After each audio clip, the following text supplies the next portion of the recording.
Aujourd'hui, dans le livre de la jungle Mission Safari, un carcajou fait une séance photo. On découvre comment les cigognes élèvent leurs petits tout près des humains et comment on attrape les crabes poilus de Shanghai et pourquoi on les appelle comme ça. Au cœur de la forêt vierge, chaque jour est une quête. Et Mowgli sait se défendre face aux dangers qui guettent. Un petit bouton au fin fond de la jungle. Cette histoire se nomme le livre de la jungle. Avec tous ses amis, s'éveille à la vie. Cette histoire s'appelle le livre de la jungle. Rencontre éternelle, le livre de la jungle.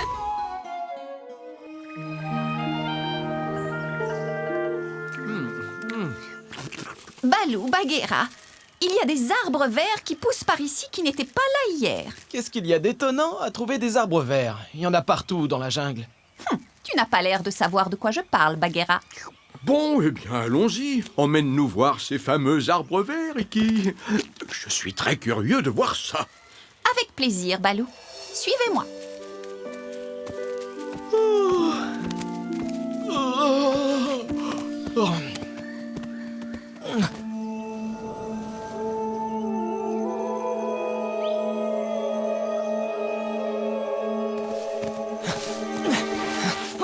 Oh, ça alors? Des arbres verts. Qu'est-ce que je disais?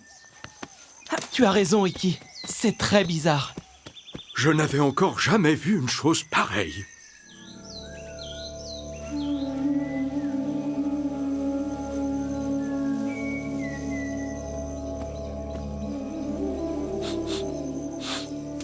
C'est du mildiou. Ah, ça sent très mauvais. C'est quoi le mildiou? C'est une sorte de maladie qui contamine les arbres, Mowgli. Et c'est grave? Quand la maladie progresse aussi vite qu'ici, oui, c'est assez grave. Si tous les arbres de la jungle mouraient de cette maladie, ce serait la fin de notre monde. Il faut réunir le conseil immédiatement. On doit trouver un moyen d'arrêter cette chose verte qui pousse dans notre jungle. Oh, Jakala! Qu'est-ce que tu cherches ici? De l'aide avant que le mildiou n'envahisse mon marais. Vous pensez qu'il existe un moyen de se débarrasser de ce mildiou? Il me semble me souvenir qu'il y avait quelque chose, une sorte d'huile, je crois. Une huile qui vient d'un arbre qui s'appelle... De l'huile de palme? De l'huile de cèdre. Oui, c'est ça. L'huile de cèdre? Oui, je connais. Tout jeune, quand je vivais encore au palais, on s'en servait contre les moustiques. Ça avait une odeur très spéciale. C'était très fort, très parfumé. Le problème, c'est que les cèdres ne poussent pas dans notre jungle.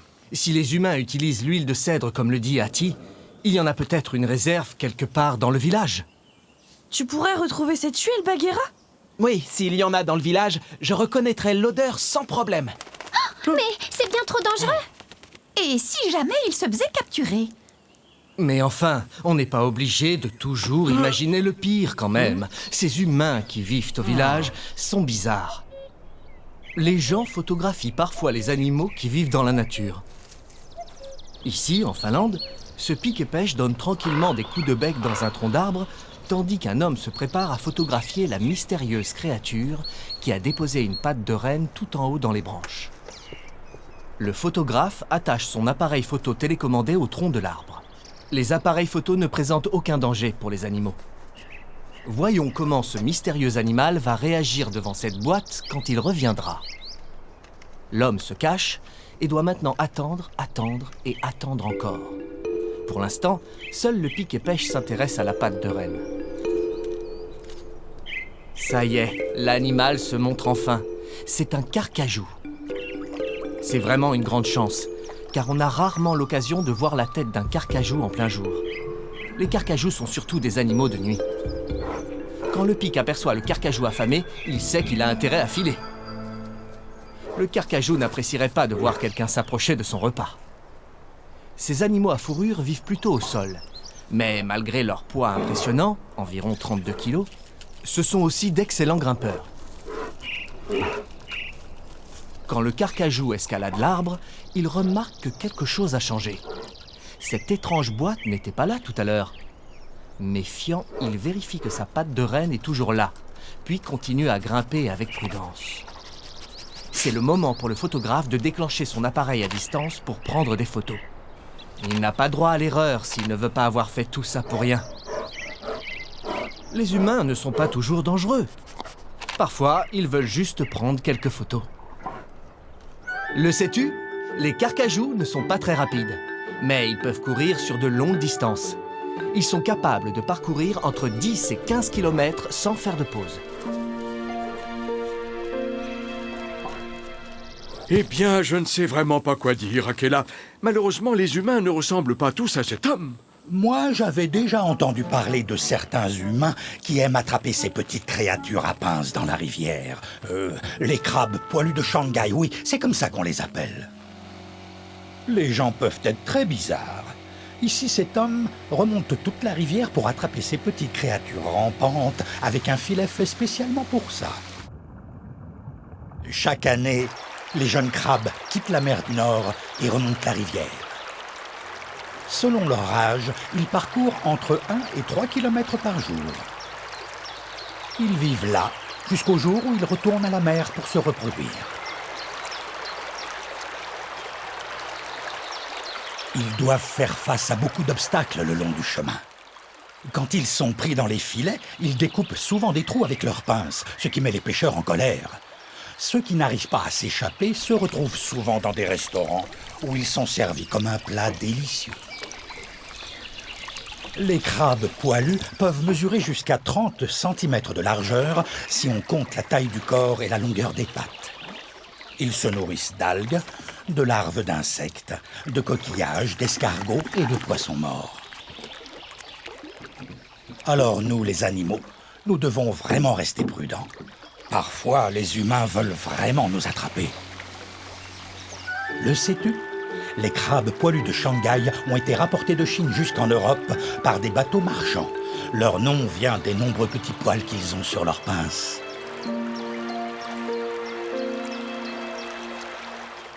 Mais on a besoin d'huile de cèdre. Nous devons aller au village. Et si les humains ne veulent pas de nous? Écoute, Mowgli vit bien avec nous, les animaux. Et alors, ce n'est pas normal? Ce n'est pas toujours comme ça, mais il y a d'autres endroits où c'est le cas. En Croatie, il y a un village où des cigognes vivent dans des nids posés sur les toits des maisons. Ces nids sont occupés par environ 140 cigognes. Elles sont respectées et admirées par les habitants. La cohabitation se passe parfaitement bien. Pendant la journée, les cigognes ont leurs habitudes. Les parents puisent de l'eau dans l'étang à côté du village pour donner à boire à leurs petits.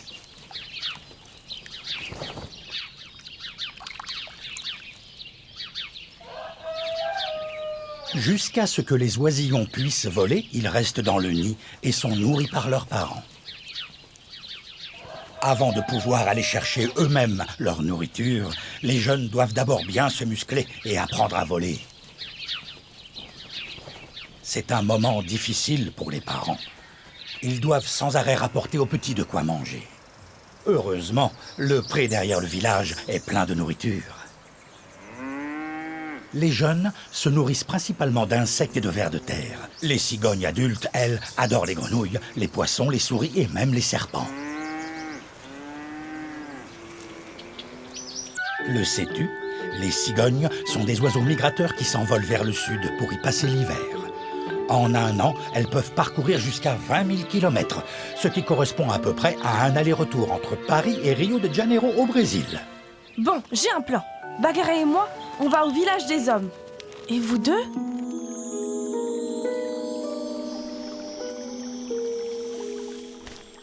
Dès qu'on aura l'huile, on la laissera flotter sur la rivière et Chil n'aura qu'à la guetter. Dès que tu entendras le signal de Chil, Balou, tu sauras que l'huile descend la rivière dans ta direction. Très bien, j'attendrai, Mowgli. Allons-y.